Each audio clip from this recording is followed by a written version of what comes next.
What's going on, guys? Welcome back to another episode. Today we've got something pretty cool. We've got the fire extinguisher brackets finally rocked up. The custom fire extinguisher, which I'll show you guys in another episode, is on its way. So that's going to be absolutely killer. But today I'm going to show you how to mount this bad boy and hopefully see what else we can come up with. Stay tuned.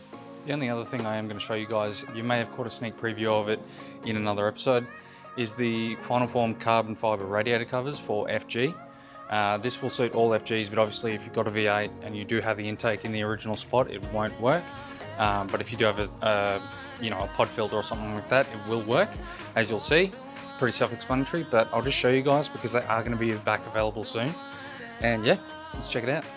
As I mentioned before, they do fit FG, so if you've got an NA one, turbo one, they will fit. A V8 one, it will depend what intake style you run. Because it's blanked off here, yeah, if you're running the original intake, it obviously won't work because you've got to take in there from there, and it's got to mount up there. But if not, it will work, and there is going to be a lot more in the range. I'm going to be doing an FGX one and a B series one, so stay tuned, and I'll show you on the car. Now, obviously it's just sitting here because the rest of the car in the front is pulled apart at the moment. Don't worry about that, that's just water from the wash the other day. But yeah, as you can tell, it's just a far cleaner look. Once it all ties in, once all the lights and that back on, obviously going to show you a bit more. It's just a way cleaner look, and real carbon always gets my vote. I don't know about you guys, but real carbon is the shizzle. So the reason I went with carbon fiber is because it ties in with stuff of the interior. So let's just show you guys that, because I know I haven't really shown the car too well so far. And yeah, hopefully you guys like it. Here it is, the inside of the beast. Now, starting with the steering wheel, that is actually by Boosted Barra. They've been doing them for a while. They do actually offer a forged carbon version as well. It's not really my thing. I'm more of a traditional carbon guy myself. Actually, I'm a human guy, not a carbon guy. But anyway, moving on. Yeah, so we got that. Mate, it's far better. It's just fatter. It's got the grips. It's got the flat bottom. It's actually got little indents in there on the top and the bottom as well. Really changes the feel of the car to drive. It's just also a little bit heftier. So yeah, massive difference there. The next thing you may have spied is the carbon fiber ZF shifter. Now this is actually at the moment only the prototype one, again by Boosted Barra. I'm not sure why they didn't do production versions of it, but it's just really nice. Like, because it's carbon all the way around, the original one has, you know, like the leather or fabric on the front. This being carbon all around is just far nicer in the hand. Plus it just looks awesome. In the sun, like, it really stands out. Really looks killer. If this thing would focus, it would be fantastic. Anyway, you get the idea. It doesn't want to play the game. And the final bit is the gauges. Now I've got boost, oil pressure and trans temperature. For me, trans temp in the auto is very important, especially if you're going to get under it. Thank you, truck. Yeah, trans temp's really important. Yeah, like I said, if you're going to start getting under the car, I would 100% recommend it. You can do volts and all that kind of stuff, but whatever. It's a bit of an irrelevant one to have, in my opinion. If this traffic would back off, that'd be amazing. I live in a dead-end street. What's going on? But yeah, that is real carbon fiber. It's carbon fiber skinned on the ICC hat. It is also body matched on the back of the gauges. And we've got the F6 E logo in there. Now these are done by Wall at Top End Audio. If you are in the market, or if you just want to change yours up, I would highly recommend him. He does a killer work at installs too, so if you're in Perth, hit him up. Really clean job. But yeah, really rate his gauges as well. They just look, for me, I wanted like a factory aftermarket look. I wanted something that worked with the car, looked factory, but also just spice it up, because I'll be honest, the Falcon interiors are pretty bland from factory. I will say that HSV definitely ticked all the boxes. As far as factory is concerned, they did a far better job, but I think we are getting there with this one. So yeah, let's get on to this bad boy down here, fitting this bracket, and I'll just show you guys how to do that. I apologise for the lack of light in here, but as you can sort of see, I started on one side. Now, all you need to do for this Cap Industries fire extinguisher bracket is there is two bolts here, one on the other side. These covers were actually super simple. I'll show you out in the light, but basically on either side, the other one will be longer, but then it just sort of slides into the other one. But basically what they do is they've got these clips just here, these metal ones, metal prongs. So literally you just lever it up and then pull it out front ways, and they came out. Like some of the brackets on Ford, you could just about tow the car off. I don't know why they over-engineered the living stuff out of them, but these are actually really simple. So yeah, let's get into it. Let's see if my noodle arms can undo this while trying to film and not bash the living stuff out of my hand onto the seat rail. There you go, gave it the berries and we're all good. So I'll just quickly undo this and then we'll get that bracket on.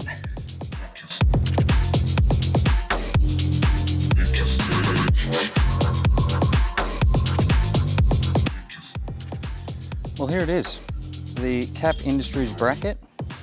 This is exclusive to the Falcon. There are different ones. Check out the site, really good actually. A lot of different versions. Now this will suit B series to FGX. Apparently they're the same spacing, which I believe, because there are actually a lot of similarities between the models, as it turns out. But yeah, very simple install, looks killer. And yeah, let's get it on.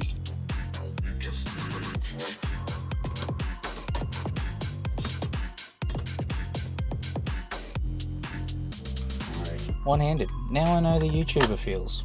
I'm all over it. I'll stop complaining like, what's your problem? Yeah. Simple YouTube tutorials 101. Put the 2 bolts in, put the covers on, and that's it. Bob's your uncle.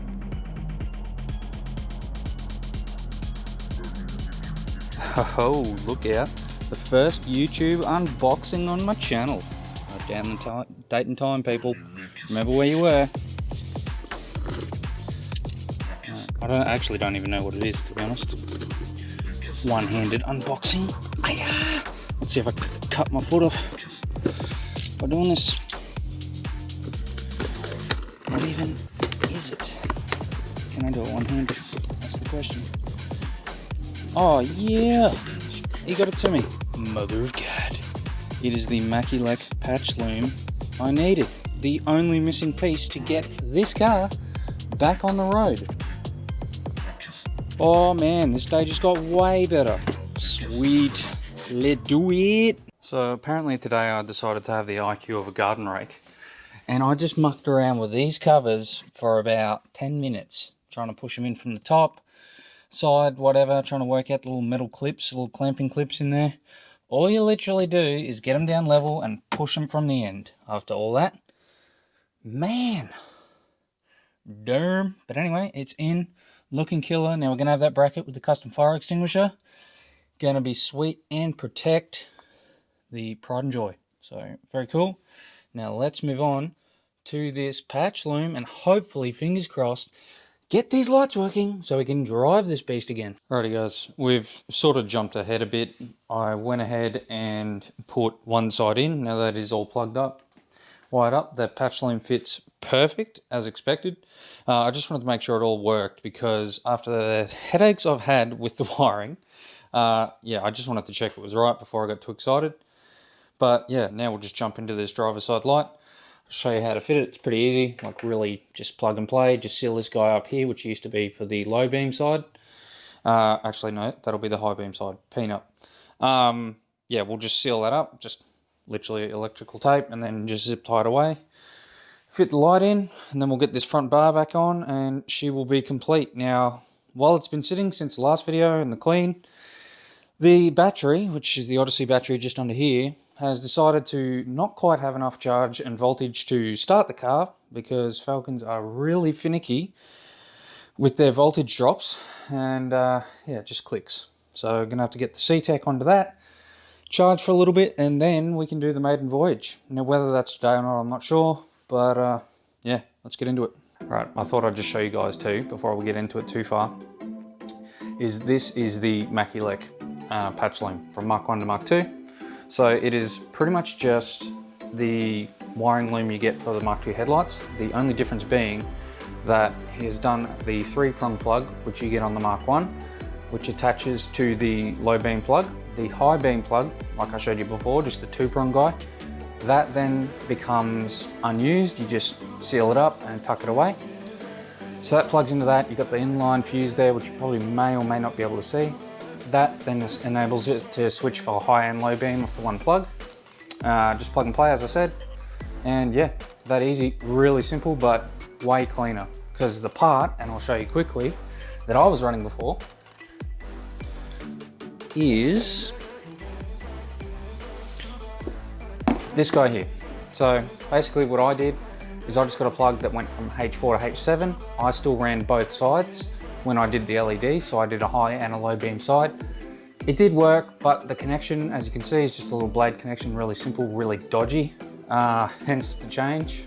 Yeah, it worked, but that's been the big reason for the change. I just wanted to go about it a better way. But yeah, I quickly found when I moved down south and there's no street lights on the highway or some of the streets, pretty useless for long distance. So what I did, that to that, far better, far cleaner, recommend anyone.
Alrighty, just got done throwing the headlights in.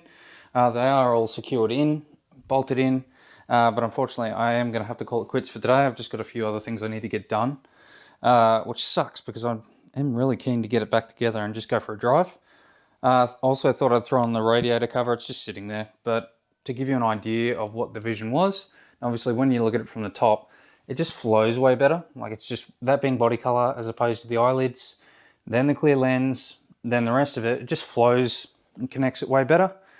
And it was really starting to get to what I envisaged for the engine bay in the beginning. But yeah, in the next one, we will throw the front bar back on, which will be in a few days' time. We'll get that all back on, all bolted on.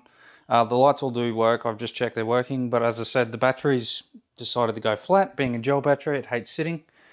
So I'll get that charged up, throw the bar on, and actually go for a drive finally. So yeah, that is going to be a wrap for today, guys, and I'll see you all in the next one.